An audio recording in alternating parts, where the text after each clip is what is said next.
Hello everyone, जय श्री कृष्णा। कैसे हैं भाई सब लोग? फाइन। चलिए आज शुरू करते हैं नेक्स्ट लेक्चर कोऑर्डिनेशन केमिस्ट्री का।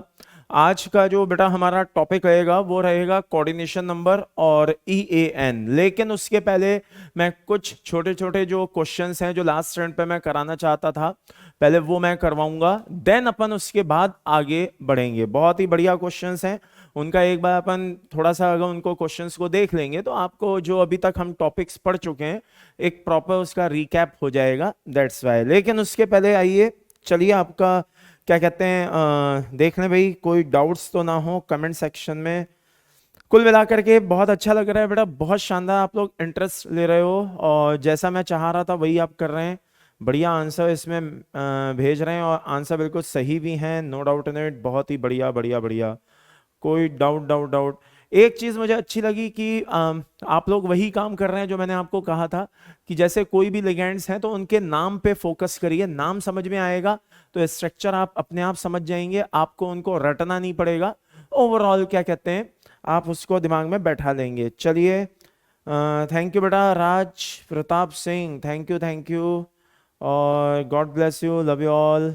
चलो जेड इफेक्ट क्या होता है बेटा? जेड इफेक्ट आपको थोड़ा सा इसके लिए पीरियोडिक टेबल के बारे में देखना पड़ेगा। पीरियोडिक टेबल में हम पढ़ाते हैं बेटा पीरियोडिक प्रॉपर्टीज में कि जेड इफेक्ट क्या होता है, ये आपको वहां पे एक बार समझ में आएगा, तो वहां पे एक बार आप देखिए इसको, ठीक है। और मोटिवेशन कुछ ज्यादा ही पसंद आ गया, चलो बहुत ही अच्छी बात है। आप लोगों को ये मैसेज से फील आ रहा है कि मोटिवेशन कुछ ज्यादा ही अच्छे से पसंद आ गया, चलो बहुत बढ़िया बहुत बढ़िया। और कोई खास डाउट? सबसे अच्छी बात यह है कि डाउट नहीं दिखाई दे रहा है, तो by the end summary is this my dear lala and lali, और वो भी जो दिमाग से खाली, जस्ट किडिंग, ठीक है। कुल मिलाकर के अच्छा है भाई, इसी तरह से आप लोग मेहनत करते रहो, बढ़िया बढ़िया बढ़िया, शानदार, बहुत ही शानदार परफॉर्मेंस है बेटा। बस ऐसे ही बच्चे अगर मिलते रहे ना तो बाई गॉड टीचर बहुत पॉजिटिव एनर्जी के साथ पढ़ाता है ऐसे बच्चों को। चलो बहुत बढ़िया बहुत बढ़िया बहुत बढ़िया। और कोई doubt doubt doubt doubt doubt? नहीं है डाउट, नहीं है डाउट। चलिए ये तो मैसेज ही खत्म हो गए। क्या बात है यार, 97 मैसेजेस इस समय तक पड़े हुए हैं जब मैंने लेक्चर को रिकॉर्ड करना शुरू किया है। लेकिन सबसे अच्छी बात यह है कि एक डाउट को छोड़ के भाई जेड इफेक्ट नहीं आता, इसके अलावा कोई डाउट नहीं है, तो ये बहुत अच्छी बात है। इसका मतलब आप प्रॉपर वॉच कर रहे हैं लेक्चर को, ये मुझे बहुत अच्छा लगा। तो चलिए आइए शुरू करते हैं। क्वेश्चन राउंड है, आपको पता ही है क्या करना है। क्वेश्चन में आपको वीडियो को पॉज करना है जैसे ही क्वेश्चन आए और उसके बारे में आपको सोचना है, देन मैं आपको एक्सप्लेनेशन दूंगा और देन उसके बाद आप क्रॉस चेक करेंगे, देखेंगे कि आंसर आपका मैच किया या नहीं किया। तो आइए शुरू करते हैं, ठीक है। सबसे पहले order of pi acceptor acidic strength, order of pi acceptor acidic strength. अब आप बोलेंगे पाई एक्सेप्टर एसिडिक स्ट्रेंथ क्या होता है, जरा ध्यान से देखना बेटा। ये कार्बन मोनोऑक्साइड है, ये तो मानते हो कि ये सिनर्जिक बॉन्डिंग में इन्वॉल्व है, हाँ है सर, सिनर्जिक बॉन्डिंग में इन्वॉल्व है। तो ये क्या करेगा, CMA से लोन पेयर लेगा, इलेक्ट्रॉन पेयर लेगा, लोन पेयर लेगा, कुछ भी कह लो। किस फॉर्म में लेगा? पाई बॉन्ड के फॉर्म में। किस फॉर्म में लेगा? पाई बॉन्ड के फॉर्म में। तो लोन पेयर लेने वाला क्या कहलाता है? Lewis acid. क्या कहलाता है? Lewis acid. और पाई के फॉर्म में ले रहा है तो ये कहलाया पाई एक्सेप्टर एसिड। क्या कहलाया? पाई एक्सेप्टर एसिड। तो अब हमें ऐसे ही दो लिगेंड ले लेने हैं, एक है हमारे पास CO और एक है हमारे पास PF3, और हमें कंपेयर करना है कि दोनों में किसमें पाई इलेक्ट्रॉन को लेने की जो एबिलिटी है वो ज्यादा होगी। तो जल्दी से वीडियो को पॉज करिए और विद इन 30 सेकेंड्स मुझे, विद इन 30 सेकेंड्स में बताइए कि CO भी क्या करेगा? CMA से इलेक्ट्रॉन अपनी तरफ खींचेगा, PF3 भी अपनी तरफ खींचेगा, ज्यादा अपनी तरफ इलेक्ट्रॉन कौन अट्रैक्ट करेगा? जल्दी से सोचिए, जल्दी से सोच लिया भाई? वीडियो पॉज करके अच्छे से सोच लिया? चलो शुरू करते हैं। CO को अगर मैं देखूं तो ये +2 होता है और ये +3 होता है, बात समझ में आ रही है? तो अगर मान लो कि इनके सामने CMA है बेटा, इनके सामने कौन है? CMA। तो CMA से ये भी अपनी तरफ इलेक्ट्रॉन खींचेगा, ये भी अपनी तरफ इलेक्ट्रॉन खींचेगा, लेकिन ये इलेक्ट्रॉन ज्यादा वहां पे खींचेगा जहां पे पॉजिटिव चार्ज ज्यादा है। तो यहां पे +3 में पॉजिटिव चार्ज ज्यादा है, यहां पे PF3 में +3 है, ये पॉजिटिव चार्ज ज्यादा है। तो PF3 में पाई इलेक्ट्रॉन्स को अपनी तरफ अट्रैक्ट करने की, इलेक्ट्रॉन्स को अपनी तरफ अट्रैक्ट करने की नेचर ज्यादा होगी एज कंपेयर टू CO। तो order of pi acceptor acidic strength की अगर बात की जाए तो PF3 और CO में किसकी ज्यादा होगी बेटा? PF3 की। ये तो रहा अपना पहला ऑप्शन। नाउ दूसरा ऑप्शन भी देखे लेते हैं भाई। मान लो एक तरफ आपके कौन है? PF3 और एक तरफ आपके कौन है? PMe3। PMe3 का मतलब tri methyl phosphine. I repeat, tri methyl phosphine. Okay, now जल्दी से सोच के बताइए कि इन दोनों में कौन सा जो ग्रुप है, कौन सा लिगैंड है वो ज्यादा इलेक्ट्रॉन्स अपनी तरफ अट्रैक्ट करेगा? भाई ये दोनों ही क्या कहते हैं, सिनर्जिक बॉन्डिंग में इन्वॉल्व हैं। तो जल्दी से बताइए कि CMA से ज्यादा इलेक्ट्रॉन अपनी तरफ कौन अट्रैक्ट करेगा? जल्दी बताइए, जल्दी बताइए। सोच लिया भाई? और ध्यान रखना, जैसे आप ये कर रहे हैं ना अभी, मैसेज कर देते हैं वो कमेंट बॉक्स पे, तो वो मैसेज आपके रेगुलर आते रहने चाहिए, उसमें आलस मत बरतना। हाँ, किसी भी तरह की लेजीनेस नहीं होनी चाहिए कि यार रोज रोज क्या मैसेज करूं ना। अपनी एनर्जी एंड तक बनाए रखना। अगर लेक्चर का पूरा आनंद लेना चाहते हैं, सब्जेक्ट का पूरा मजा लेना चाहते हैं, तो ये एनर्जी एंड तक बनाए रखना। बात समझ में आ रही है? चलो, तो by the end summary is this. यहां पे सिंपल सा फिनोमेना लगेगा, इसको -I इफेक्ट मान लीजिए और इसको +I इफेक्ट मान लीजिए। अब -I और +I इफेक्ट तो आई थिंक आप लोग जानते होंगे, ऑर्गेनिक में पढ़ते ही हैं।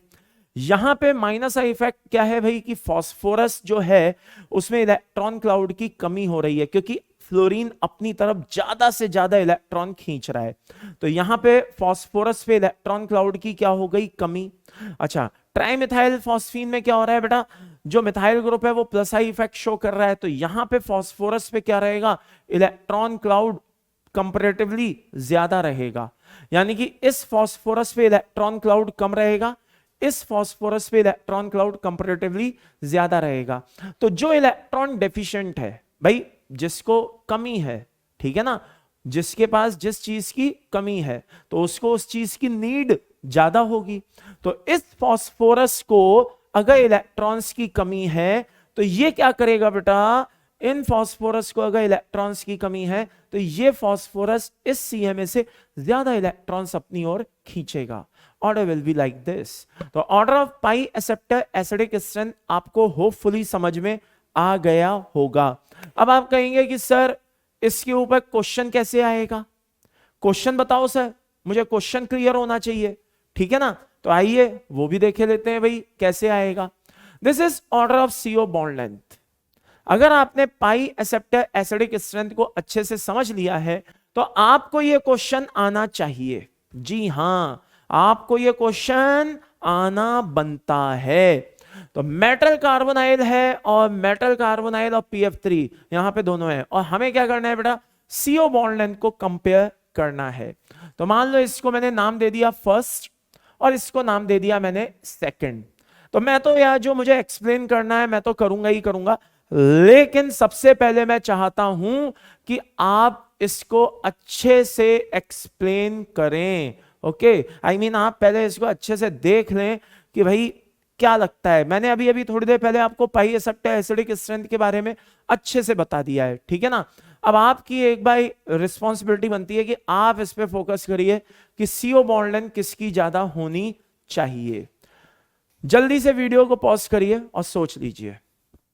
तो आई थिंक आपने दोनों के बारे में ही सोच लिया होगा, इसके बारे में भी और इसके बारे में भी।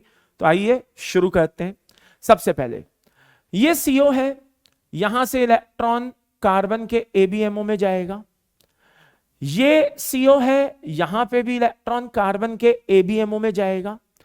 But the question is this, CMA से इलेक्ट्रॉन कार्बन के ABMO में ज्यादा कहां जाएगा? तो भाई ऐसा है कि ये PF3 है, ये क्या है? PF3 है, और ये PF3 अगर आप देखें ध्यान से, ये इलेक्ट्रॉन CO के कंपैरिजन में ज्यादा अपनी तरफ खींचेगा। तो इस CMA से ज्यादा इलेक्ट्रॉन अगर PF3 पे चला जाएगा तो CO पे जाने वाला इलेक्ट्रॉन कम होगा। अब CO पे जाने वाला इलेक्ट्रॉन अगर यहां पे कम होगा, यानी कि ABMO में इलेक्ट्रॉन कम जाएगा, ABMO में इलेक्ट्रॉन कम जाएगा तो रिपल्शन कम होगा, रिपल्शन कम होगा तो बॉन्ड लेंथ कंपैरेटिवली कम रह जाएगी। जबकि यहां पे क्या है, कोई PF3 नहीं है, ज्यादा से ज्यादा इलेक्ट्रॉन CMA से कहां जाएगा, कार्बन के ABMO में जाएगा, ज्यादा से ज्यादा इलेक्ट्रॉन ABMO में आएगा, रिपल्शन ज्यादा होगा, रिपल्शन ज्यादा होगा तो क्या होगा बेटा, बॉन्ड लेंथ बढ़ जाएगी। Order will be like this. तो PF3 ने ज्यादा से ज्यादा इलेक्ट्रॉन क्लाउड CMA से अपनी तरफ खींच लिया, इसलिए कार्बन के ABMO में कम गया और रिपल्शन कम हुआ और बॉन्ड लेंथ कम रह गई, जबकि यहां पे ज्यादा रह गई। इसी तरह से यही सेम पैटर्न हमें सेकंड वाले पे भी लगाना था बेटा। सेकंड वाले में क्या देखना है कि ये जो है ट्राइमेथाइल फॉस्फीन, ये अपनी तरफ इलेक्ट्रॉन कम खींचेगा, ये अपनी तरफ इलेक्ट्रॉन ज्यादा खींचेगा।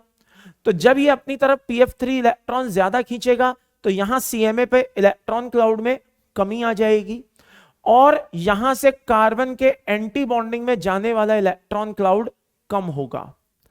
यहां पे क्या होगा बेटा, ये कम इलेक्ट्रॉन क्लाउड अपनी ओर खींचेगा तो CMA से एंटी बॉन्डिंग में ज्यादा इलेक्ट्रॉन क्लाउड जाएगा, ज्यादा इलेक्ट्रॉन क्लाउड जाएगा तो ABMO में इलेक्ट्रॉन क्लाउड ज्यादा जाने की वजह से यहां पे बॉन्ड लेंथ क्या हो जाएगी बेटा, बढ़ जाएगी रिपल्शन के चलते। Order will be like this. तो इस तरह के क्वेश्चंस बेटा पूछे जाते हैं पाई एक्सेप्टर एसिडिक स्ट्रेंथ के बेसिस पर। आई रिपीट, किसके बेसिस पर, पाई एक्सेप्टर एसिडिक स्ट्रेंथ के बेसिस पर इस तरह के क्वेश्चंस पूछे जाते हैं। तो बस आपको यह ध्यान रखना है कि कौन सा ग्रुप है जो CMA पे इलेक्ट्रॉन क्लाउड में कमी ला रहा है। जितना ज्यादा CMA पे इलेक्ट्रॉन क्लाउड में कमी आएगी, no doubt in it, anti bonding में इलेक्ट्रॉन क्लाउड उतना कम जाएगा, जितना कम जाएगा रिपल्शन उतना कम हो जाएगा और बॉन्ड लेंथ बढ़ने से रुक जाएगी। ओके, चलिए आगे बढ़ते हैं भाई। अगला आता है बेटा order of CO bond length. क्या आता है, order of CO bond length. बेटा ये CO प्लस है, ये CO है और ये MCO होलेक्स है। ओके, नाउ जरा ध्यान से देखिएगा, ये CO प्लस है, ये CO है और ये MCO होलेक्स है। ओके, अब हमें इन तीनों में CO की बॉन्ड लेंथ को ऑब्जर्व करना है कि भाई किसमें CO की बॉन्ड लेंथ ज्यादा है, किसमें CO की बॉन्ड लेंथ कम है। ठीक है, जरा ध्यान से देखिए, ये मेटल कार्बोनाइल है। क्या है बेटा, ये मेटल कार्बोनाइल है और नो डाउट इन इट इसमें सिनर्जिक बॉन्डिंग हो रही है, इसमें सिनर्जिक बॉन्डिंग हो रही है। यानी कि कहने का मतलब यह है कि मेटल से इलेक्ट्रॉन कार्बन के ABMO में जा रहा है, कार्बन के ABMO में जा रहा है तो रिपल्शन आ रहा है और बॉन्ड लेंथ बढ़ रही है। तो क्योंकि इसमें सिनर्जिक बॉन्डिंग होती है, इसलिए इस तरह के कार्बोनिल ग्रुप में नॉर्मल CO से अगर मैं कंपेयर करूं तो इस तरह के CO ग्रुप में बॉन्ड लेंथ ज्यादा होती है। This is 1.150 approx. ओके, अगर नॉर्मल CO की बात की जाए तो उसमें जो बॉन्ड लेंथ होती है वो होती है 1.128। लेकिन ये तो हमें समझ में आ गया कि इन दोनों के बीच में क्या रिलेशन है बेटा, synergic bonding.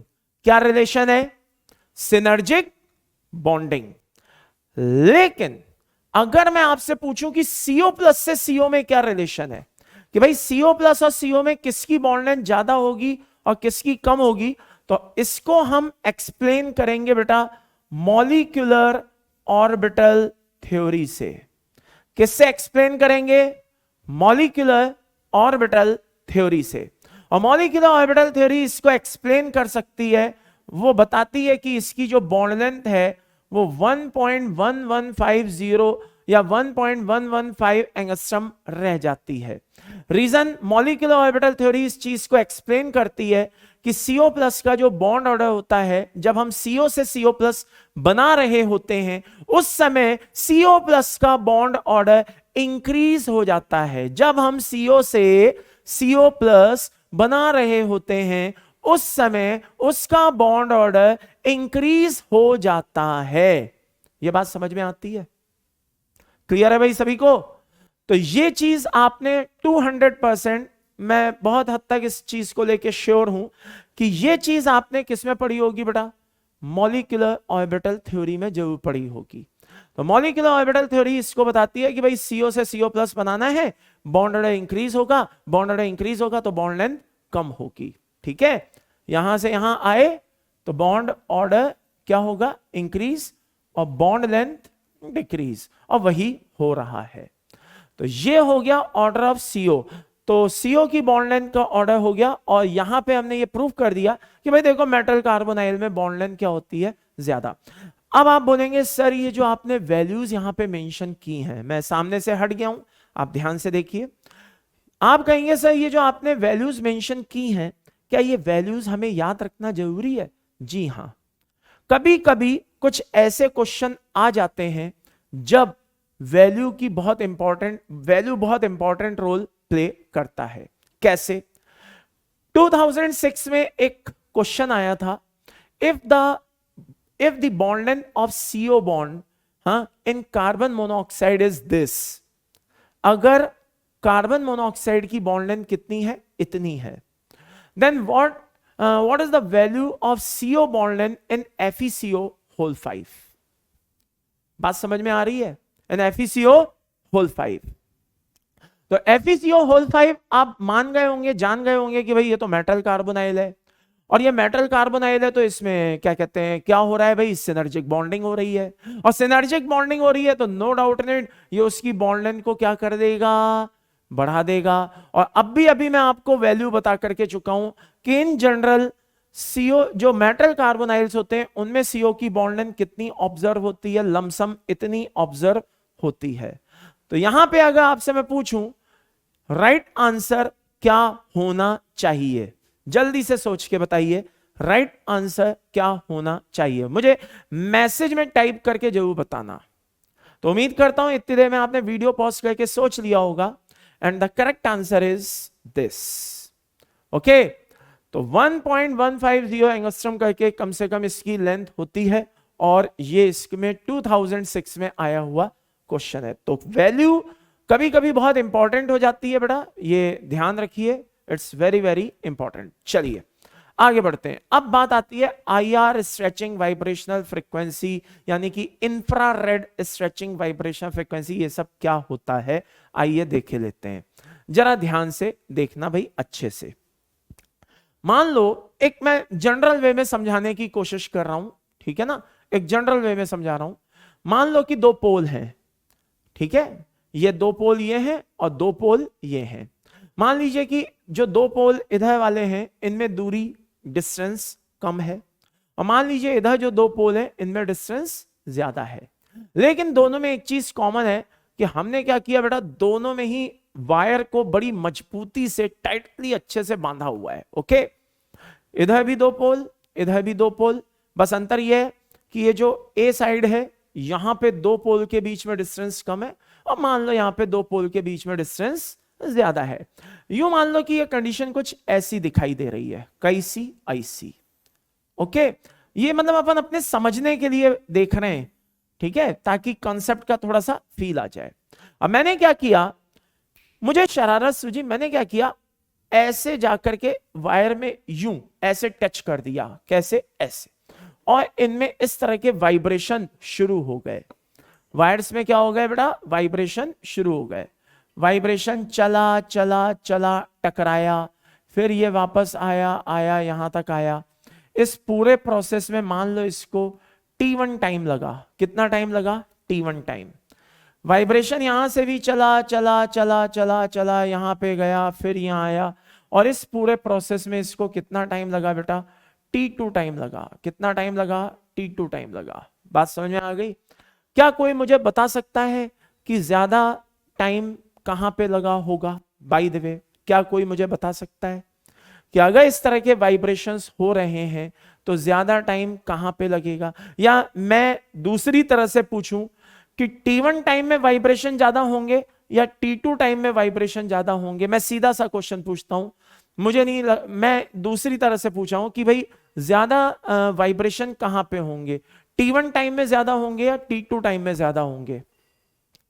Obviously T1 time में वाइब्रेशंस ज्यादा होंगे, ठीक है।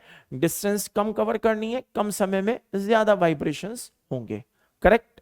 बस होता क्या है, जो बॉन्ड होते हैं जिनकी बॉन्ड लेंथ कम होती है, जब हम उनमें वाइब्रेशन देते हैं एनर्जी के थ्रू, ठीक है ना, जब हम उनमें क्या देते हैं बेटा? वाइब्रेशंस देते हैं। अब कैसे देते हैं, क्या देते हैं, वो पूरा एक अलग ही प्रोसेस होता है, हमें उस पर नहीं जाना है, हमें नॉर्मल बात करनी है, ठीक है ना।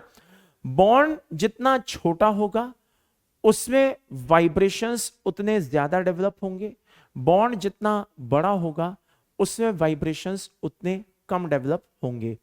तो by the end summary is this, concept क्या बन के तैयार हुआ कि जिसका बॉन्ड लेंथ जितनी कम उसका बॉन्ड ऑर्डर उतना ज्यादा और उसकी वाइब्रेशनल फ्रीक्वेंसी भी उतनी ज्यादा। That's all. तो कभी भी कोई आपको कॉम्प्लेक्स दे दिया जाएगा, कंपाउंड दे दिया जाएगा और बोला जाएगा बताओ इसमें वाइब्रेशनल फ्रीक्वेंसी क्या है, तो आपको चुपचाप बता देना है कि भाई जहां पे बॉन्ड ऑर्डर कम है वहां पे, सॉरी, जहां पे बॉन्ड ऑर्डर ज्यादा है वहां पे वाइब्रेशनल फ्रीक्वेंसी ज्यादा है। That's all. जहां पे बॉन्ड ऑर्डर ज्यादा है वहां पे वाइब्रेशनल फ्रीक्वेंसी ज्यादा है, यानी कि बॉन्ड ऑर्डर जहां पे ज्यादा है वहां पे बॉन्ड लेंथ कम है, जहां पे बॉन्ड लेंथ कम है यानी कि वहां पर वाइब्रेशंस ज्यादा है। That's all. तो ये चीज आपको बस ध्यान रखनी है, बॉन्ड लेंथ जितनी कम, बॉन्ड ऑर्डर बढ़ गया, बॉन्ड ऑर्डर बढ़ेगा तो उसके साथ वाइब्रेशन फ्रीक्वेंसी बढ़ेगी। ओके, तो अभी इसके ऊपर क्वेश्चंस भी आएंगे, आप चिंता ना करें, इसके ऊपर कुछ क्वेश्चंस भी मैं आपको करा दूंगा ताकि आपको किसी भी तरह की दिक्कत ना आए। जरा आगे चलते हैं, ध्यान से देखना। अगला क्वेश्चन आता है, draw the structure of G salt. हमें जी सॉल्ट के बारे में पढ़ना है। सिनर्जिक बॉन्डिंग हम ऑलमोस्ट डन कर चुके हैं, बस अब हमें उससे रिलेटेड कुछ क्वेश्चंस को देखना है, ठीक है।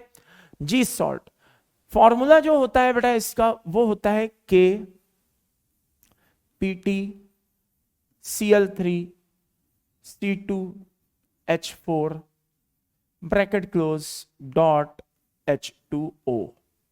ओके, ये एक फॉर्मूला होता है किसका? जी सॉल्ट का। किसका? जी सॉल्ट का। ओके, नाउ इसकी स्ट्रक्चर बनाए लेते हैं। ये है बेटा प्लेटिनम,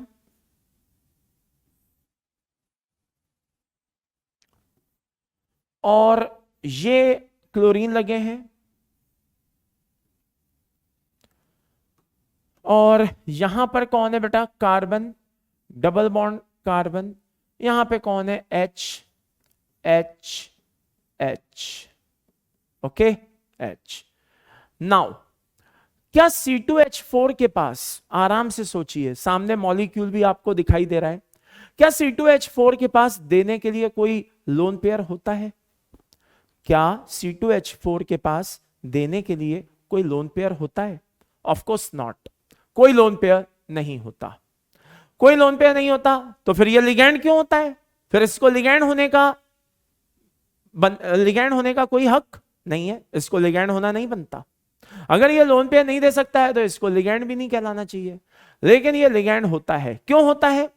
क्योंकि ये जो आप पाई इलेक्ट्रॉन देख रहे हैं, ये जो आप पाई इलेक्ट्रॉन्स देख रहे हैं, ये पाई इलेक्ट्रॉन ये यहां पे डोनेट करता है, यानी कि धीरे धीरे यहां से डबल बॉन्ड कम हो जाता है, कार्बन कार्बन के बीच जो बॉन्ड ऑर्डर है उसमें कमी आ जाती है और ये पाई इलेक्ट्रॉन यहां पे चला जाता है, ठीक है। बदले में कार्बन अपने एंटी बॉन्डिंग में प्लेटिनम से इलेक्ट्रॉन ले लेता है, ठीक है। और इस तरह से ये बनती है क्या? Synergic bonding. क्या बनती है बेटा? Synergic bonding. यहां पे ध्यान देने वाली बात यह है कि आ तो ये पाई इलेक्ट्रॉन के फॉर्म में रहे, आई रिपीट, यहां पे कौन सा बॉन्ड, यहां पे क्या आ रहा है, पाई इलेक्ट्रॉन क्लाउड आ रहा है। यहां पे कौन आ रहा है, पाई इलेक्ट्रॉन क्लाउड आ रहा है, यानी कि वो इलेक्ट्रॉन्स आ रहे हैं जो पाई बॉन्ड के फॉर्म में थे। लेकिन इस बॉन्ड को सिग्मा या म्यू नाम से जाना जाता है। इस बॉन्ड को किस नाम से जाना जाता है, सिग्मा या म्यू नाम से जाना जाता है। ठीक है, अब ये मत समझ लेना कि हर सिग्मा म्यू बॉन्ड होता है या ऐसा कुछ होता है, ऐसा मैंने कुछ नहीं बोला, मैं एक जनरल बात कह रहा हूं कि इस बॉन्ड को सिग्मा या म्यू बॉन्ड के नाम से जाना जाता है। ठीक है, चलिए अब आगे बढ़ते हैं। इस इंपॉर्टेंट क्या है, इसमें तरह तरह के क्वेश्चंस पूछे जाते हैं जो मैं आपसे पूछने वाला हूं। तो शुरू करता हूं। सबसे पहले एक चीज और भी क्लियर कर दूं कि मान लो ये कॉम्प्लेक्स है। क्या है बेटा, ये एक कॉम्प्लेक्स है और इस कॉम्प्लेक्स में सेंटर पे, आई रिपीट, इस कॉम्प्लेक्स में सेंटर पे CMa है और यहां पे 3 तरफ क्लोरीन है और एक तरफ C2H4 है। तो मान लो ये सेंटर में प्लेटिनम है, इधर इधर इधर क्लोरीन है और ये C2H4 है। तो ये C2H4 ध्यान से देखिए परपेंडिकुलर है रेस्ट मॉलिक्यूल के, बाकी मॉलिक्यूल के ये C2H4 कैसा है बेटा, परपेंडिकुलर है। ये बात समझ में आई या नहीं आई? तो by the end summary is this, इस चीज को ध्यान रखिएगा कि ये जो C2H4 है ये रेस्ट मॉलिक्यूल के क्या है, परपेंडिकुलर।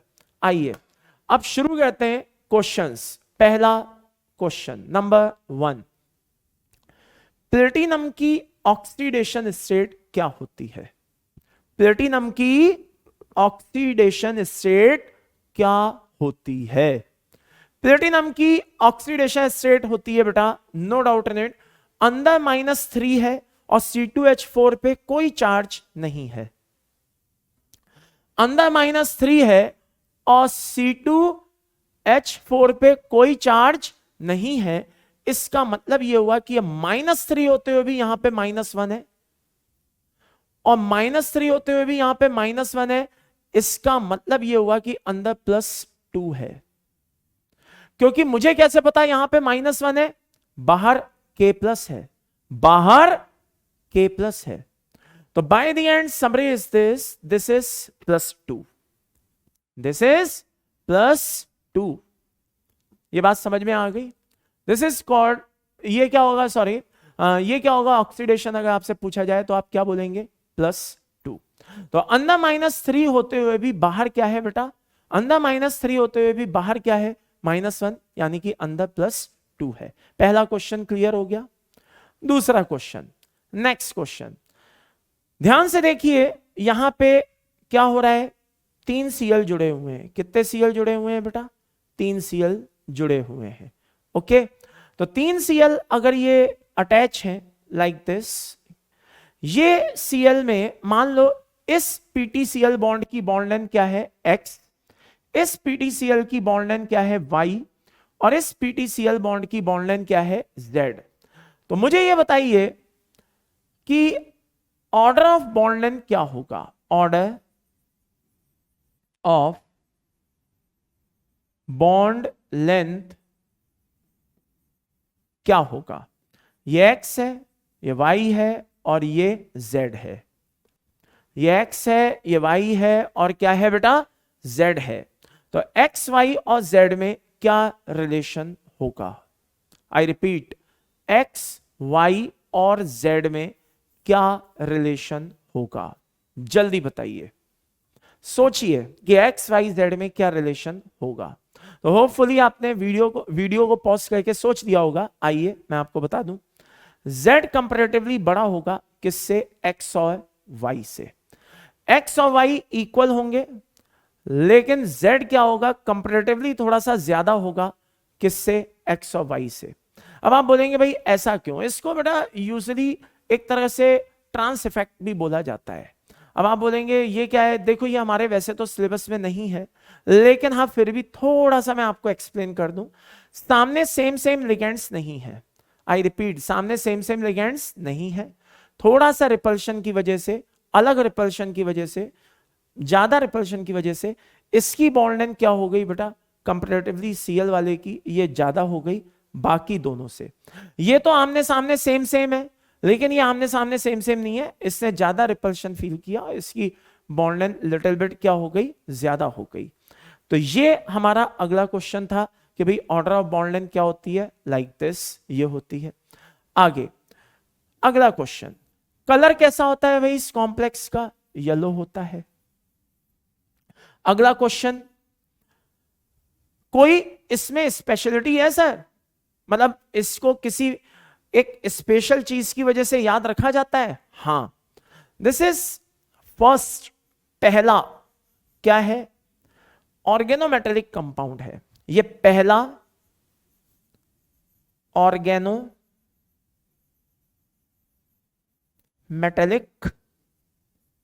कंपाउंड है। अब आप में से कुछ बच्चे सोचेंगे भाई ये ऑर्गेनोमेटेलिक कंपाउंड क्या होता है? ऑर्गेनोमेटेलिक कंपाउंड का मतलब होता है मेटल और कार्बन के बीच डायरेक्ट एसोसिएशन, डायरेक्ट बॉन्ड। तो यहां पे ये प्लेटिनम मेटल है और वो सामने क्या है, कार्बन है। तो मेटल और कार्बन का यहां पे बॉन्ड प्रेजेंट है या नहीं है? बिल्कुल है। और मेटल कार्बन बॉन्ड यहां पे कितने हैं बेटा? 2। I repeat, metal carbon bond यहां पे कितने हैं? 2।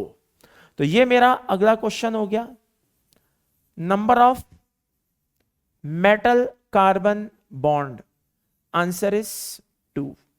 तो यहां पे मेटल कार्बन बॉन्ड्स कितने हैं? 2। नाउ अब बात आती है, थोड़ा सा और मैं आगे जा रहा हूं, बहुत ही शानदार क्वेश्चन पूछने जा रहा हूं, जरा ध्यान से और अच्छे से सुन लेना, ठीक है? ये कार्बन, हाइड्रोजन और हाइड्रोजन, ये HCH दिखाई दे रहा है भाई, HCH। एक अगर मैं नॉर्मल C2H4 की बात करूं, अगर मैं नॉर्मल C2H4 की बात करूं, तो मैं अगर आपसे पूछूं भाई इसमें कार्बन पे हाइब्रिडाइजेशन क्या होता है, तो आपका एक ही रिप्लाई होगा, sp2 होता है। क्या बोलेंगे आप? sp2 होता है, हां या ना? करेक्ट। लेकिन अगर 2 मिनट के लिए मान लीजिए, जस्ट ए सेकेंड यहां लिखे देता हूं, क्या होता है बेटा? sp2। लेकिन 2 मिनट के लिए मान लीजिए कि अगर कोई C2H4 किसी कॉम्प्लेक्स से जुड़ गया हो, अगर कोई C2H4 किसी कॉम्प्लेक्स से जुड़ गया हो, तो क्या होगा बेटा? जरा ध्यान से देखना, ये जो डबल बॉन्ड है ये धीरे धीरे खत्म हो रहा है और पाई इलेक्ट्रॉन क्लाउड CMA पे आ रहा है, हां या ना? और यहां पे ये सिंगल बॉन्ड यहां पे अटैच हो रहा है। आई रिपीट, मैं दोबारा बोलता हूं, ये तो एक नॉर्मल C2H4 था, ये वो C2H4 है जो सिनर्जिक बॉन्डिंग में इन्वॉल्व है। तो यहां पे आप देखिए डबल बॉन्ड में कमी आ रही है क्योंकि इलेक्ट्रॉन क्लाउड कम हो रहा है, क्योंकि इलेक्ट्रॉन क्लाउड कम हो रहा है। और यहां पे क्या हो रहा है बेटा? सिंगल सिंगल बॉन्ड एसोसिएट हो रहे हैं, यानी कि डबल बॉन्ड कम हो रहे हैं, सिंगल बॉन्ड बढ़ रहे हैं। डबल बॉन्ड कम हो रहे हैं और सिंगल बॉन्ड बढ़ रहे हैं। तो अगर डबल बॉन्ड कम हो रहे हैं और सिंगल बॉन्ड बढ़ रहे हैं, यानी कि अगर मैं आपसे पूछूं कि इसके हाइब्रिडाइजेशन में क्या चेंज आ रहा है, तो आप बोलेंगे सर ये डबल बॉन्ड कम हो रहे हैं, सिंगल बॉन्ड बढ़ रहे हैं, यानी कि ये sp2 से sp3 की तरफ जा रहा है। आई रिपीट, ये sp2 से sp3 की तरफ जा रहा है। ओके, तो by the end summary is this, अगर ये sp2 से sp3 की तरफ जा रहा है, अगर ये sp2 से sp3 की तरफ जा रहा है, तो इसको हम पहचानेंगे कैसे? हमारे पास कोई तो प्रूफ होना चाहिए। हां सर, होना तो चाहिए। कैसे पहचानेंगे? बॉन्ड एंगल से। कैसे पहचानेंगे? बॉन्ड एंगल से। अगर ये sp2 होता तो इसका बॉन्ड एंगल 120 या 120 के क्लोज होता, और अगर ये sp3 होता तो इसका बॉन्ड एंगल 109 या 109 के क्लोज होता। अब हो क्या रहा है कि ये जो क्या कहते हैं आप देख रहे हैं बॉन्ड एंगल HCH के बीच में, आई रिपीट HCH के बीच में जो आप बॉन्ड एंगल देख रहे हैं, वो बॉन्ड एंगल मुझे ऑब्जर्व हो रहा है 115 डिग्री। कितना बॉन्ड एंगल ऑब्जर्व हो रहा है? 115 डिग्री। तो 115 डिग्री बॉन्ड एंगल अगर ऑब्जर्व हो रहा है, I repeat 115 degree bond angle observe हो रहा है, यानी कि ना तो ये पूरी तरह से sp2 है ना पूरी तरह से sp3 है। इसका मतलब ये कौन है? इंटरमीडिएट है। तो अगर कभी आपसे पूछा जाए कि भाई यहां पे मैं in case of G salt, I repeat in case of G salt, मैं HCH पे जो भी बॉन्ड एंगल है वो 115 डिग्री ऑब्जर्व होता है, तो मैं इसका हाइब्रिडाइजेशन क्या मानूं? आप बोल देना in between sp2 and sp3। तो ये बात ध्यान रखिए कि बॉन्ड एंगल से हम पता लगा लेते हैं कि इनका हाइब्रिडाइजेशन क्या होता है। अगर कोई 120 है तो बॉन्ड एंगल से हमें पता चल जाएगा कि ये क्या है, sp2 होना चाहिए। अगर कोई 180 है तो हम पता लगा लेंगे या इसको sp होना चाहिए। अगर ये मान लो 109 है तो हम पता लगा लेंगे कि ये sp3 होना चाहिए। तो बॉन्ड एंगल बता रहा है कि भाई मैं 115 डिग्री हूं, यानी कि हमने पता लगा लिया हाइब्रिडाइजेशन sp2 से sp3 के बीच में है। ये बात समझ में आ गई। और लास्ट एंड फाइनल एक चीज और भी चलते चलते क्लियर कर दूं, जो नॉर्मल सीसी बॉन्ड होता है उसमें कार्बन कार्बन के बीच जो बॉन्ड लेंथ होती है, इस केस में, किस केस में? sp2 के केस में, वो अप्रॉक्स होती है बेटा 1.34। कितनी होती है? 1.34। मगर वही बॉन्ड लेंथ अगर मैं जी सॉल्ट के केस में देखूं, जी सॉल्ट के केस में अगर मैं सीसी बॉन्ड लेंथ देखूं, तो सिनर्जिक बॉन्डिंग के चलते आप बताइए बॉन्ड लेंथ 1.34 से कम होगी या ज्यादा होगी? मुझे मैसेज टाइप करके बताइएगा कि सर इंक्रीज हुई या डिक्रीज हुई, मैं समझ जाऊंगा कि आप क्या बता रहे हो। सोच लो, सोच लिया सबने? ठीक है। तो सिनर्जिक बॉन्डिंग के चलते no doubt in it bond length क्या होगी? इंक्रीज होगी। और ऐसा ऑब्जर्व किया गया है, ये अप्रॉक्स इतनी होती है, ये अप्रॉक्स इतनी होती है। तो सीसी बॉन्ड लेंथ जो होती है बेटा, सिनर्जिक बॉन्डिंग के चलते कार्बन कार्बन के बीच की जो बॉन्ड लेंथ होती है वो थोड़ी सी क्या हो जाती है बेटा? इंक्रीज हो जाती है due to synergic bonding. Okay, तो ये थे हमारे कुछ इंपॉर्टेंट क्वेश्चंस। होपफुली आपको जी सॉल्ट का अपन ने जो बढ़िया से पोस्टमार्टम किया है अच्छे से आपको समझ में आ गया होगा। ठीक है, ये मेन इंपॉर्टेंट क्वेश्चंस थे जो मैंने आपको बता दिए हैं, ज्यादातर ये पूछे जाते हैं। ठीक है, ये सब आपको पता होने चाहिए। चलिए अब आगे है बेटा, ये बहुत ही इंपॉर्टेंट क्वेश्चन, ठीक है ना। लिगैंड के ऊपर कुछ क्वेश्चंस मैंने यहाँ पे रखे हैं ताकि आपका एक कॉन्फिडेंस बिल्डअप हो जाए। आप हर तरह के लिगैंड्स को पढ़ चुके हैं, तो मैं चाह रहा था कि एक आध क्वेश्चन क्यों ना हो जाए ताकि आपका थोड़ा कॉन्फिडेंस और स्ट्रांग हो जाए। ओके, पहला क्वेश्चन बहुत ही इंपॉर्टेंट है, जरा ध्यान से देखिएगा। डाइइथाइलीन ट्राइएमीन, आई रिपीट डाइइथाइलीन ट्राइएमीन किस तरीके का लिगैंड है? किलेटिंग लिगैंड है, पॉलीडेंटेट लिगैंड है, ट्राइडेंटेट लिगैंड है, या हर एक तरीके का, मतलब ऑल आर करेक्ट है, क्या है? तो याद करिए, इसको हम डाइईन के नाम से भी जानते हैं। अगर आपको याद हो, डाइइथाइलीन ट्राइएमीन मैंने बताया था। तो वही एज यूजुअल मैं साइड में हो गया हूं, आप वीडियो को पॉज करिए और जल्दी से इसका आंसर सोच के कमेंट बॉक्स में कमेंट करिए।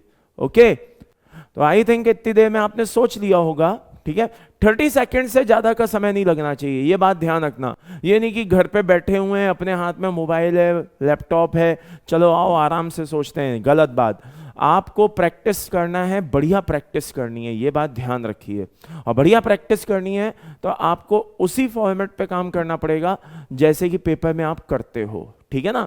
और पेपर कहता है कि भाई 1 मिनट बहुत बहुत बहुत हुआ तो 1 मिनट से ज़्यादा का टाइम नहीं लगना चाहिए किसी क्वेश्चन को प्रॉपर सॉल्व करने में। मैथ्स फिजिक्स के क्वेश्चन में थोड़ा ज़्यादा लग सकता है, I agree with you, but जो आपके ये होते हैं कौन से, आईओसी के, ओसी के, इनमें आपको 1 मिनट से ज़्यादा का समय नहीं लगना चाहिए। अगर 1 मिनट से ज़्यादा का समय लग रहा है तो ये बताता है कि आपकी प्रैक्टिस अच्छी नहीं है। चलिए, तो by the end summary is this, diene है बेटा ट्राइएमीन। तो यहाँ पे साफ दिखाई दे रहा है कि 3 डोनर साइड्स हैं, तो ये ट्राइडेंटेट होना चाहिए। आगे मोनोडेंटेट से आगे है, मान लो बाइडेंटेट है, ट्राइडेंटेट है, वॉटएवर कोई भी है, तो ये रिंग का फॉर्मेशन करेगा। तो दैट्स व्हाई हम इसको बोलेंगे कि ये किलेटिंग लिगैंड होगा, यानी कि किलेट भी करेगा, किलेट फॉर्मेशन करेगा। दूसरी चीज, दो से ज्यादा अगर इसकी डेंटिसिटी है तो हम इसको पॉलीडेंटेट भी बोल सकते हैं। तो by the end summary is this my dear, answer क्या आना चाहिए इसका, ऑल आर करेक्ट। तो चेक कर लें और ये देखिए इसका आंसर क्या है बेटा, डी। आगे बढ़ते हैं, अगला point, the number of donor sites in dimethyl glycinate diethylene triamine and EDTA. ये ईडीटीए पे क्या है ना भाई, ऑपरेटर जल्दी में था, उसको उसकी बीवी बुला रही थी, उन्होंने क्या किया, माइनस चार्ज हटा दिया, तो मैंने यहां पे लगा दिया है भाई -4 है उस पे। ठीक है, चलिए हो जाइए शुरू, वीडियो को पॉज और आंसर निकालिए जल्दी जल्दी जल्दी जल्दी। इतनी देर में आपने सोच लिया होगा होपफुली। आगे देखते हैं, ये होता है बेटा DMG। अगर आपने याद हो तो हमने डाइमेथाइल ग्लाइऑक्सीमेट पढ़ा था नहीं पढ़ा था, 2 नाइट्रोजन उसमें डोनर एटम होते हैं। ये होता है बेटा GLY-, इसमें भी 2 नाइट्रोजन एटम होते हैं, 2 डोनर एटम होते हैं, एक नाइट्रोजन और एक ऑक्सीजन। ये हो गया आपका डाइईन, अभी पिछले क्वेश्चन में देख करके आए हैं। और ईडीटी तो भाई वेल नोन फिगर है, आप सभी जानते हैं उसको। चलिए, तो अगर मैं इसमें बात कहूं तो 2 डोनर एटम्स हैं, इसमें बात करूं तो 2 हैं, इसमें बात करूं तो कितने हैं, 3 हैं, और इसमें बात करूं तो 6 हैं। तो by the end summary is this, जो लोन पेयर दे सकता है वो डोनर एटम कहलाता है, और डोनर एटम को हम डोनर साइट के नाम से भी जानते हैं। तो by the end summary is this, इसका आंसर क्या होना चाहिए भी, 2 2 3 6 होना चाहिए, यानी कि बी ऑप्शन होना चाहिए। आइए चेक कर लें, और आंसर क्या है बेटा, बी है। चलिए, तो ये है हमारा नेक्स्ट क्वेश्चन, जरा इसको भी ध्यान से देख लेते हैं। Which of the following ligand is called pi acceptor.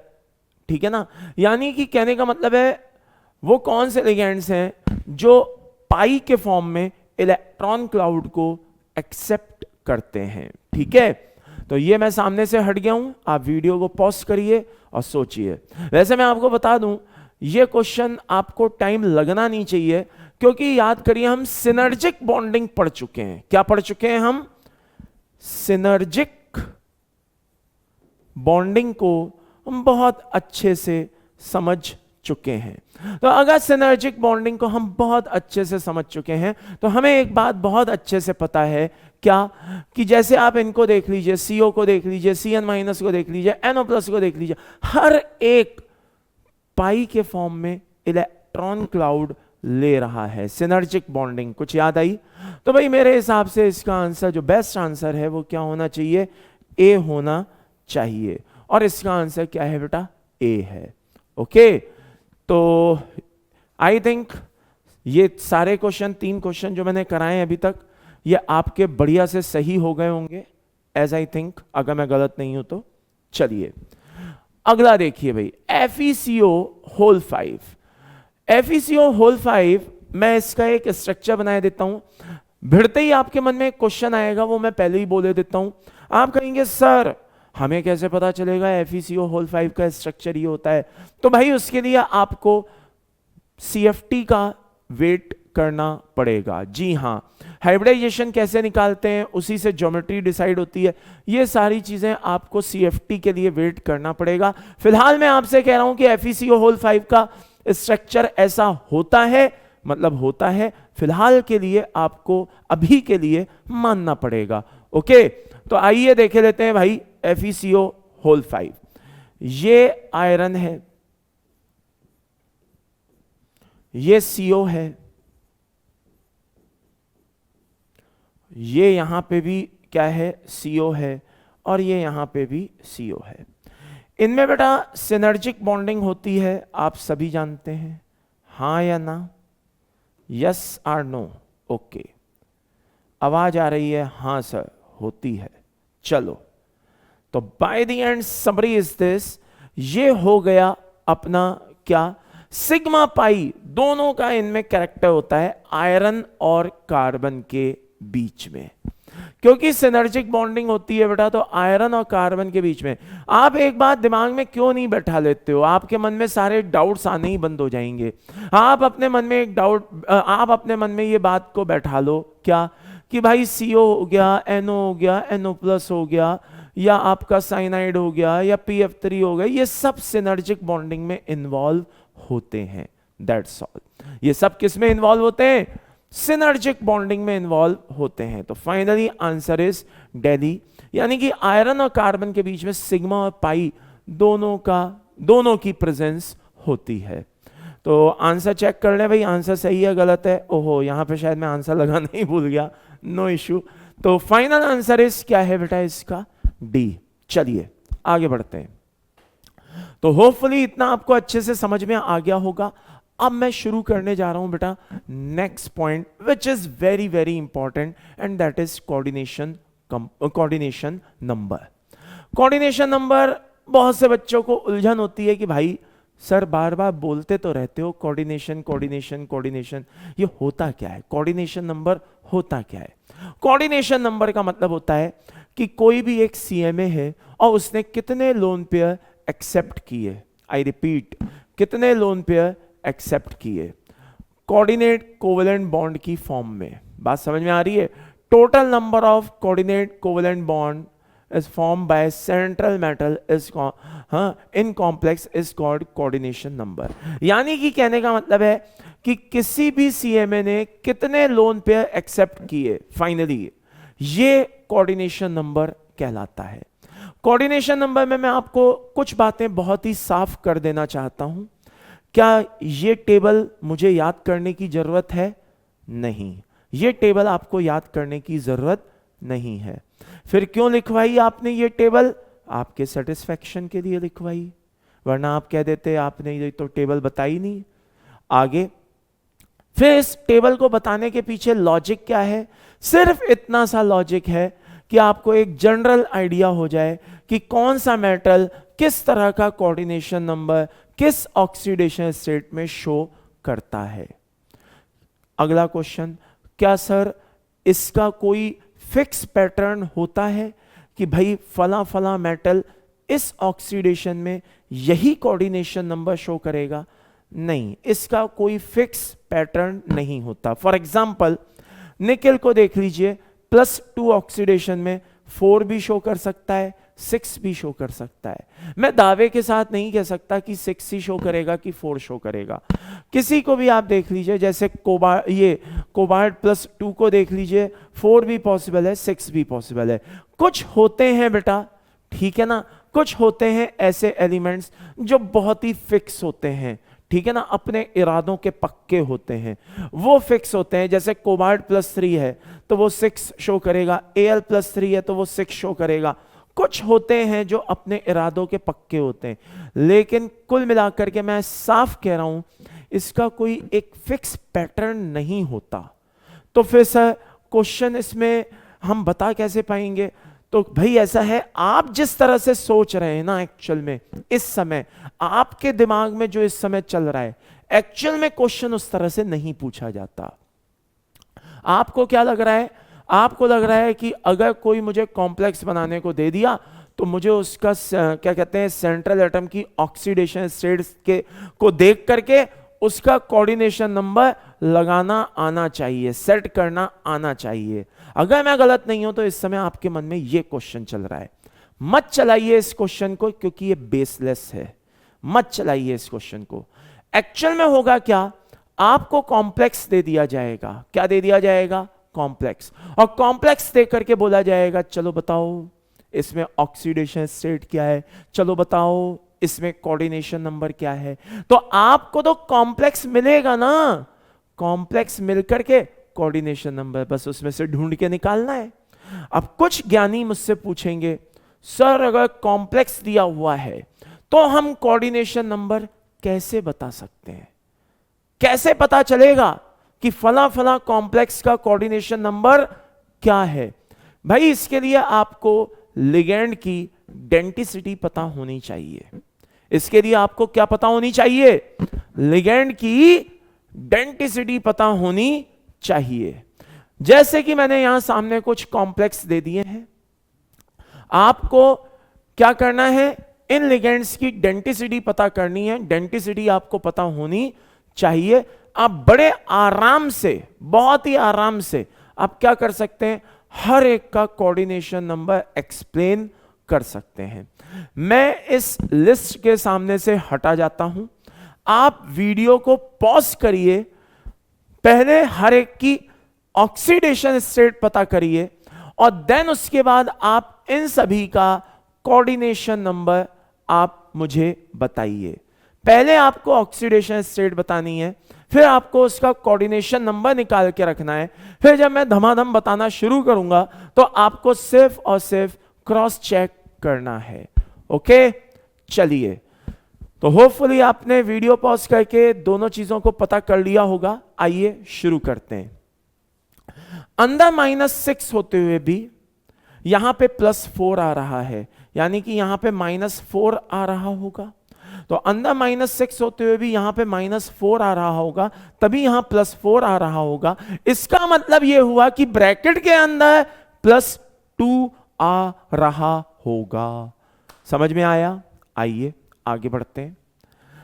ये ईडीटीए है, ईडीटीए पे -4 चार्ज है, तो -4 होते हुए भी बाहर -1 आ रहा है, यानी कि अंदर +3 आ रहा है।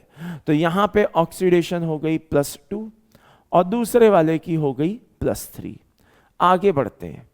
यहां कोऑर्डिनेशन स्फीयर पे कोई चार्ज नहीं आ रहा है, CO भी न्यूट्रल है, और CO भी न्यूट्रल है और कोऑर्डिनेशन स्फीयर पे कोई चार्ज भी नहीं है। इसका मतलब निकिल खुद ही बेचारा देवदास है, बोले तो उदासीन है, बोले तो न्यूट्रल है। I mean, उसकी ऑक्सीडेशन स्टेट 0 है। आगे देखिए, प्लेटिनम अंदर -6 होते हुए भी बाहर -2 आ रहा है, क्योंकि हमने यहां पे K2 लगाया है, 2K+। ओके, तो अंदर -6 होते हुए भी अगर बाहर -2 आया है तो ये इस चीज को बता रहा है कि ये अंदर +4 होगा, ये अंदर +4 होगा। और वैसे भी मैं आपको बता दूं कि कोऑर्डिनेशन नंबर का कोई फिक्स पैटर्न तो नहीं होता, लेकिन इनकी कुछ गजब की ट्रिक्स होती हैं जो आपको पता होनी चाहिए। अब वो क्या है वो भी जरा ध्यान से देख लीजिए। प्लेटिनम और पैलेडियम जब जब +2 होंगे, और अगर मैं गलत नहीं हूं, मुझे ऐसा कुछ याद आ रहा है, शायद ये बात मैंने पहले भी बताई थी, और नहीं भी बताई है तो अब बता रहा हूं, अब सुन लो, ठीक है ना। अगर प्लेटिनम या पैलेडियम +2 होते हैं तो कोऑर्डिनेशन नंबर 4 फिक्स होता है। तो coordination number 4, hello, coordination number 4 fix होता है। अगर ये +2 या क्या कहते हैं, पैलेडियम या प्लेटिनम +2 होते हैं, लेकिन अगर ये +4 होते हैं तो कोऑर्डिनेशन नंबर भी फिक्स होता है और वो 6 होता है। जी हां, अगर +4 है तो कोऑर्डिनेशन नंबर फिक्स है और वो 6 है। ओके, तो ये चीज का मतलब मैं कह रहा हूं ना, ऐसा भी नहीं है कि कोऑर्डिनेशन नंबर का मामला बिल्कुल सफा चट्टो, ऐसा भी नहीं है। लेकिन हाँ यार, ये बात सच है, थोड़ा सा तो मतलब रहता ही है, डेटाबेस है ना, तो ये चीज ध्यान रखनी है। लेकिन इसके डेटाबेस रहने से हमें रत्ती भर भी फर्क नहीं पड़ता, क्योंकि हमें कोऑर्डिनेशन नंबर उस तरह से नहीं सोचना जैसे कि आप सोच रहे थे। हमें तो सीधे सामने कॉम्प्लेक्स मिलेगा और हमें झटाझट उसको देख के कोऑर्डिनेशन नंबर बता देना है। चलिए आगे देखते हैं। एजी कोऑर्डिनेशन नंबर, यहां पे अमोनिया है, ये न्यूट्रल है और बाहर एक Cl आ रहा है, यानी कि ये बाहर -1 आ रहा है, तो यहां पे क्या होगा, +1 रहा होगा कॉम्प्लेक्स पे। तो अमोनिया जैसे न्यूट्रल के होते हुए अगर बाहर +1 आ रहा है कोऑर्डिनेशन स्फीयर पे, यानी कि Ag क्या रहा होगा, +1 रहा होगा। एंड सिमिलरली इसी तरह से आप चेक कर लेंगे तो ये क्या होगा बेटा, +2 कंसीडर होगा। ओके, तो ये चीज बहुत ही इंपॉर्टेंट होती है भाई, ये बात ध्यान रखें। क्लियर हो गया सभी को? अब कोऑर्डिनेशन नंबर, एक साइनाइड एक लोन पेयर देता है, 6 साइनाइड 6 लोन पेयर देंगे, कोऑर्डिनेशन नंबर हो गया फिक्स। And this is 6। आगे, एक ईडीटीए कहने को अकेला है लेकिन क्या कहते हैं अकेले ही 6 लोन पेयर दे रहा है, कोऑर्डिनेशन नंबर हो गया 6। एक सीओ एक लोन पेयर देता है, 4 सीओ 4 लोन पेयर देंगे, कोऑर्डिनेशन नंबर हो गया 4। एक सीएल एक लोन पेयर देता है, 6 लोन पेयर देंगे, कोऑर्डिनेशन नंबर हो गया 6। एक अमोनिया एक लोन पेयर देता है, 2 अमोनिया 2 लोन पेयर देते हैं, कोऑर्डिनेशन नंबर हो गया 2। एक आयोडीन एक लोन पेयर देता है, 4 आयोडीन 4 लोन पेयर देते हैं, कोऑर्डिनेशन नंबर हो गया 4। खत्म, वेरी सिंपल। ये चीज अच्छे से समझ में आ गई। तो कोऑर्डिनेशन नंबर को लेकर के आपके दुख दर्द खत्म हो गए होंगे। बड़ी तकलीफ में जी रहे थे, मुझे पता था बीते कुछ दिनों से, है ना, मुझे फील तो आ रहा था, लग तो रहा था, हालांकि मैंने कोई कमेंट तो नहीं देखा, लेकिन मुझे ऐसा फील आ रहा था कि शायद, क्योंकि कोऑर्डिनेशन को लेकर के बच्चा अक्सर परेशान होता ही होता है, लेकिन यहां पे ये चीज आने के बाद उसकी तकलीफें दूर हो जाती हैं। उसको समझ में आ जाता है, अच्छा मुझे अपनी तरफ से नहीं बताना है, मुझे तो कॉम्प्लेक्स मिलेगा, बस कॉम्प्लेक्स को देख करके बताना है। और कॉम्प्लेक्स को देख करके तो हर वो बच्चा बता सकता है जिसने डेंटिसिटी को अच्छे से समझा है। और मेरा एक वॉच वर्ड याद रखना, क्या? 1 donor atom equal to 1 lone pair. ये वॉच वर्ड याद रखना, ये बहुत काम आएगा आपको पहचानने में कि कौन मोनोडेंटेट हो सकता है, कौन बाइडेंटेट हो सकता है। ये चीज आपको पहचानने में बहुत हेल्प मिलेगी। चलिए आगे बढ़ते हैं भाई, आगे। एज यूजुअल हमने ये काम किया है तो भाई क्वेश्चन तो करेंगे ना, तो आइए क्वेश्चन सॉल्व कर लेते हैं। 2004 में आया हुआ क्वेश्चन है, बहुत ही इंपॉर्टेंट है, जरा ध्यान से देखिए। The coordination number of central metal atom in a complex is determined by. अगर मुझे कोऑर्डिनेशन नंबर पता करना है, किसमें? कॉम्प्लेक्स में। कैसे पता करूंगा? ऑफ कोर्स लिगेंड से पता करूंगा, सर आपने तो बताया तो था, लेकिन मैं उसको टेक्निकल टर्म में पूछ रहा हूं, तो मैं ये सामने से हट जाता हूं। आप चारों ऑप्शंस को ध्यान से पढ़िए। पहला ऑप्शन कहता है number of ligands around metal ion bonded by sigma and pi. Number of ligands जो सिग्मा पाई के थ्रू, अब वो तो यार सिनर्जिक बॉन्डिंग वाले भी हैं और बिना सिनर्जिक बॉन्डिंग वाले भी हैं, तो ऐसा कहना तो सही नहीं होगा कि नहीं हमेशा सिग्मा पाई वाले ही कंसीडर हो, गलत। आगे भाई, किसी में सिनर्जिक बॉन्डिंग हो सकती है, किसी में सिनर्जिक बॉन्डिंग नहीं हो सकती है। चलिए, number of ligand around a metal ion bounded by pi bond, ये भी कहना पूरी तरह से सही नहीं है। आगे अगला, number of ligands around metal ion bonded by sigma bond, इस बात में दम नजर आ रहा है। जो सिग्मा कोऑर्डिनेट बॉन्ड के फॉर्म में, आई रिपीट, जो सिग्मा कोऑर्डिनेट बॉन्ड के फॉर्म में यहां पे जो लोन पेयर आ रहे हैं, बेसिकली हम इन्हीं को किस नाम से जान रहे हैं? कोऑर्डिनेशन नंबर के नाम से जान रहे हैं। और एक बचता है बेटा, the number of only anionic ligand bonded to metal ion. ये गलत है भाई, न्यूट्रल भी हो सकता है, लिगेंड पॉजिटिव भी हो सकता है, कोई भी हो सकता है। तो द बेस्ट आंसर इज क्या है? Option is C. Okay, now next question.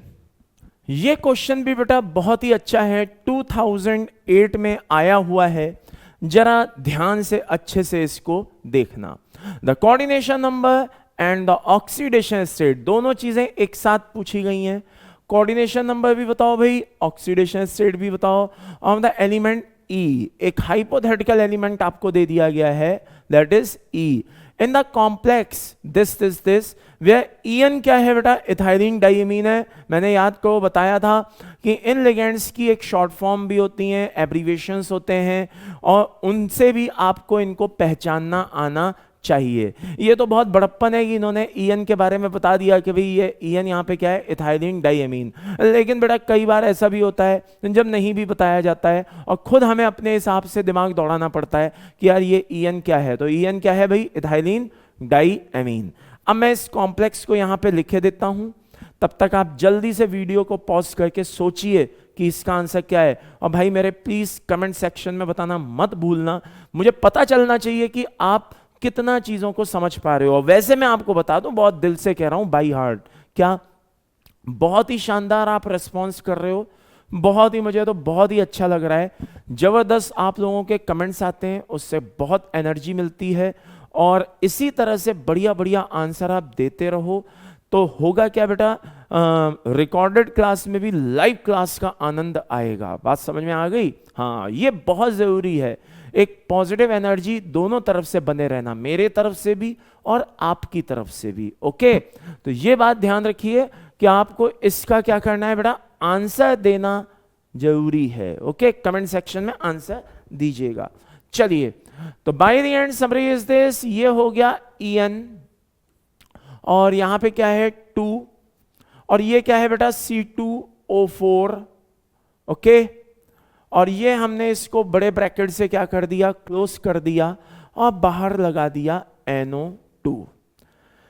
तो इतनी देर में आपने आंसर निकाल दिया होगा। आइए क्रॉस चेक कर लीजिए। सबसे पहले अंदर EN है, एक EN देता है 2 लोन पेयर, करेक्ट, यानी कि एक EN बाइडेंटेड होता है, आप इसको डाइडेंटेड भी बोल सकते हैं। तो अगर एक EN 2 लोन पेयर देता है तो 2 EN कितने देंगे, 4 लोन पेयर, करेक्ट।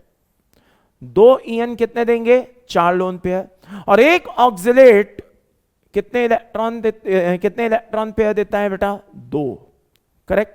तो टोटल कितना हो गया, 6, यानी कि E का जो कोऑर्डिनेशन नंबर होता है वो 6 होता है, वो फिक्स हो गया।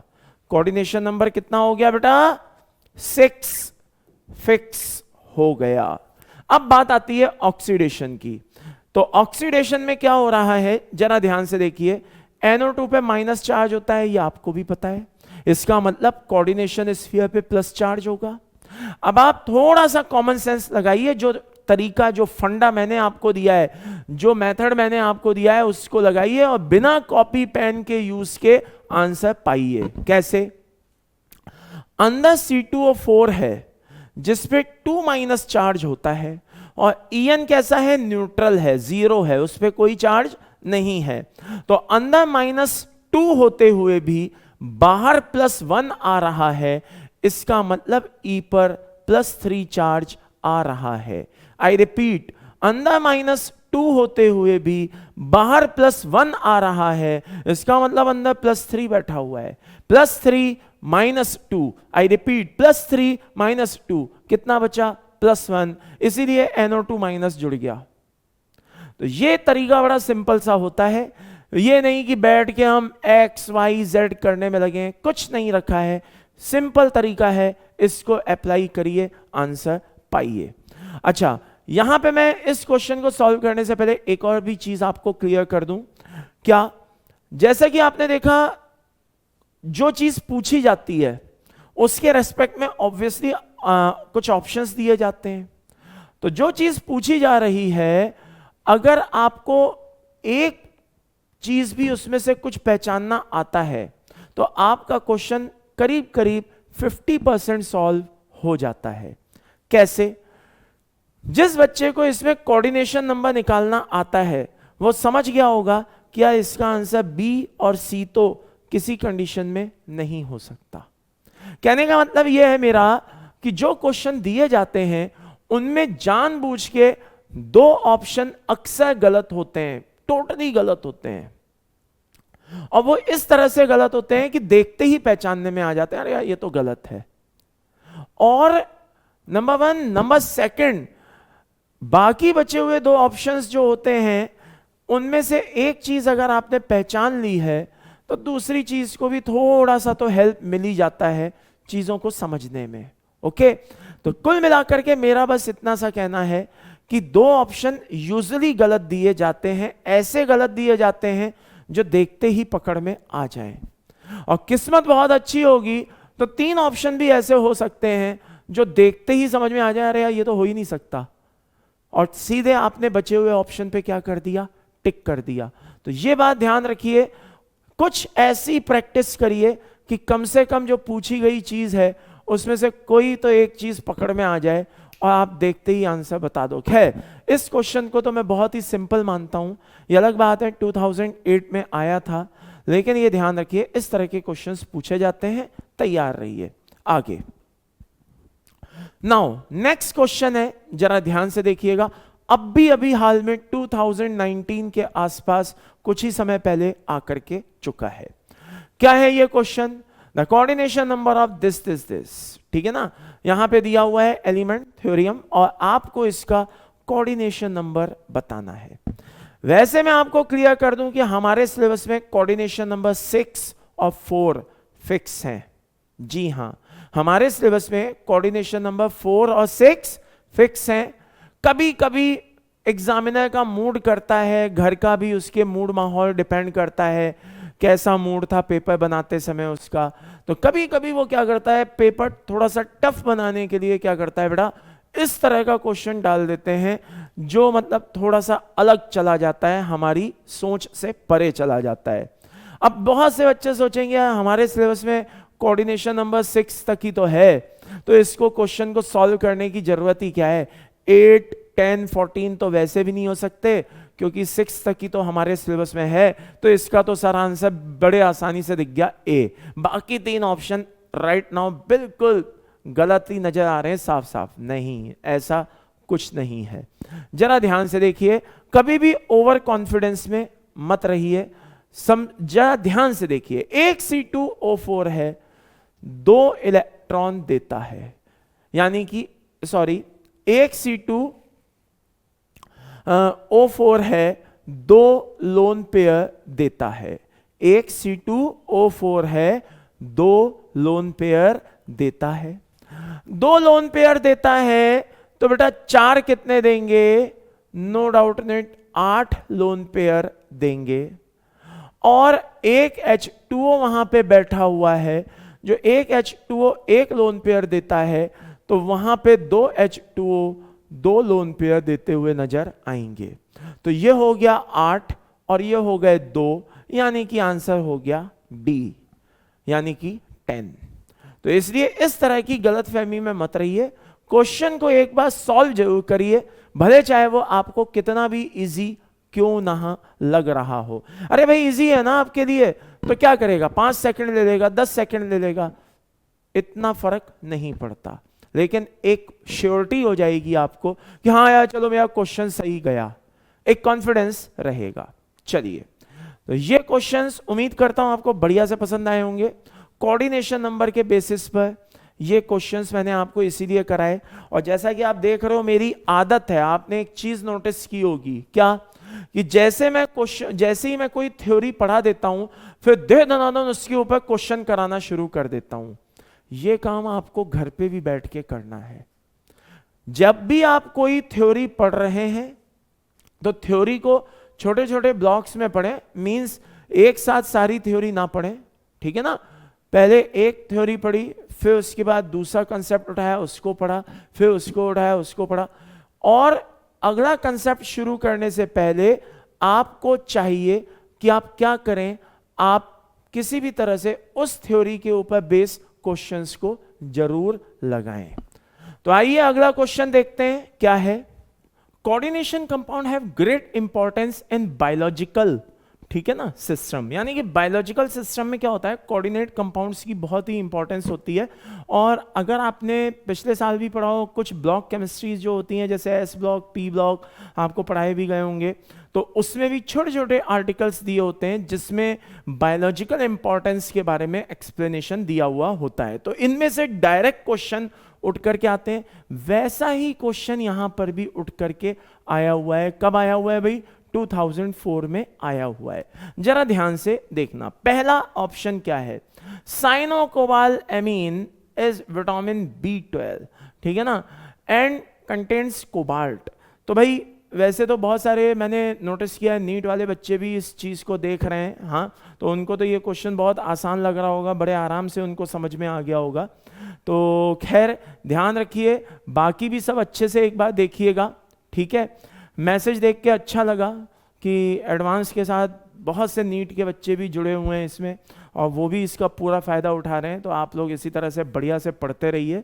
हाँ जी, जरा ध्यान से देखिएगा, साइनोकोबालएमीन जो है, इससे कोबाल्ट वर्ड आ रहा है, इससे पहचान लेना कि हाँ भाई साइनोकोबालएमीन कोबाल्ट का कॉम्प्लेक्स है, यानी कि विटामिन B12 किसका कॉम्प्लेक्स है? कोबाल्ट का। तो पहला स्टेटमेंट तो क्या है भाई, सही है। अब दूसरा क्या आता है, हीमोग्लोबिन। ये एक तरह का रेड पिगमेंट होता है, ब्लड में देखने को मिलता है, वेल नोन है, सबको पता है। अगर मैं गलत नहीं हूं तो थोड़ा बहुत तो इतनी नॉलेज, मतलब जो मुझे लग रही है, अगर मैं गलत नहीं हूं तो ये नॉलेज सही है कि हीमोग्लोबिन दो पार्ट से मिलकर बना होता है, हीम और ग्लोबिन। ग्लोबिन पार्ट जो होता है वो प्रोटीन का होता है, जो हीम पार्ट होता है वो आयरन का बना हुआ होता है, ठीक है ना। तो यानी कि ये कॉम्प्लेक्स जो है वो आयरन का बना होता है, ये बात बिल्कुल सही है। यानी कि हीमोग्लोबिन किसका कॉम्प्लेक्स हो गया, आयरन का। इसके बाद एक आता है बेटा कार्बोक्सी पेप्टिडेज एंजाइम है। इसके बारे में मेरे को क्या कहते हैं वो एग्जैक्ट नाम याद अभी फिलहाल नहीं आ रहा है, बायोलॉजी में पढ़ाया जाता है, अगर मैं गलत नहीं हूं तो कोई क्रेब्स साइकिल करके होता है, ठीक है ना। तो क्या कहते हैं उसमें इसका यूज होता है जिंक, इस नो डाउट जिंक का ये कॉम्प्लेक्स है। किसका कॉम्प्लेक्स है बेटा, जिंक का कॉम्प्लेक्स है। इसके बाद बात आती है बेटा क्लोरोफिल की। किसकी आती है, क्लोरोफिल। बहुत ही वेल नोन पिगमेंट है, आई थिंक हर कोई इसको जानता है, इतनी बायोलॉजी सबने पढ़ी हुई है। तो क्या कहते हैं जो क्लोरोफिल होता है वो बेसिकली मैग्नीशियम का, किसका बेटा, मैग्नीशियम का कॉम्प्लेक्स होता है, ना कि कैल्शियम का। किसका कॉम्प्लेक्स होता है बेटा, मैग्नीशियम का। जो बायोलॉजी वाले बच्चे हैं वो बहुत अच्छे से जानते होंगे। वैसे तो क्लोरोफिल बहुत टाइप के होते हैं, जैसा कि मैंने सुना है। मेनली जो होते हैं वो दो टाइप के होते हैं। एक होता है बेटा क्लोरोफिल ए। क्या होता है, क्लोरोफिल ए। फॉर्मूला होता है C55 H72 O5 N4 Mg। और एक होता है बेटा क्लोरोफिल बी। इसका फॉर्मूला होता है C55 H70 और O6 N4 Mg। तो by the end summary is this, chlorophyll A हो बी हो, अल्टीमेटली वो कॉम्प्लेक्स किसका है, मैग्नीशियम का। तो ये जो मैंने आपको ओवरऑल बताया है, दिस इज क्या है, ये एक तरह की क्या है बेटा, बायोलॉजिकल इंपॉर्टेंस। तो ये क्वेश्चन आपको अच्छे से समझ में आ गया होगा, 2004 में आया हुआ है। छोटे छोटे आर्टिकल दिए होते हैं, छोटे छोटे क्या कहते हैं पैराग्राफ दिए होते हैं बायोलॉजिकल इंपॉर्टेंस के, इसको आपको अच्छे से पढ़ के जाना है। तो नेक्स्ट टर्न पे बेटा हम शुरू करेंगे effective atomic number, fresh mood से पढ़ेंगे आराम से, और बहुत ही शानदार टॉपिक है, ठीक है। तो अगले लेक्चर में मिलते हैं, और इनके ऊपर बेस्ड जो मैंने आज आपको क्वेश्चन कराए हैं, थोड़ा सा इनकी प्रैक्टिस करते रहिएगा, बहुत ही इंपॉर्टेंट है। रोज के रोज, जैसे आज आपका एक काम है कि भाई कोऑर्डिनेशन नंबर के पुराने सालों के क्वेश्चंस आप चाहें तो उठा के देख सकते हैं, वैसे तो मैक्सिमम मैंने कराई दिए हैं, लेकिन जो भी आपके प्रैक्टिस में हों, बुक्स हों आपके पास, उनमें भी आप एक बार इसको देख सकते हैं। तो करिए, लिगेंड्स की प्रैक्टिस करिए, कोऑर्डिनेशन नंबर की प्रैक्टिस करिए, ठीक है। लिगेंड्स की डेंटिसिटी पे फोकस करिए, क्योंकि अगले टर्न पे जो हम शुरू करने वाले हैं इफेक्टिव एटॉमिक नंबर और सिनर्जी, वो इफेक्टिव एटॉमिक नंबर, ये सब, इसमें क्या कहते हैं बेटा, डेंटिसिटी का बहुत बड़ा रोल है। तो आपको लिगेंड्स की डेंटिसिटी क्लियर होनी चाहिए। तो एक बार बढ़िया से रिवीजन करके रखिए। मिलते हैं अगले टर्न पर, टेक केयर, बाय बाय।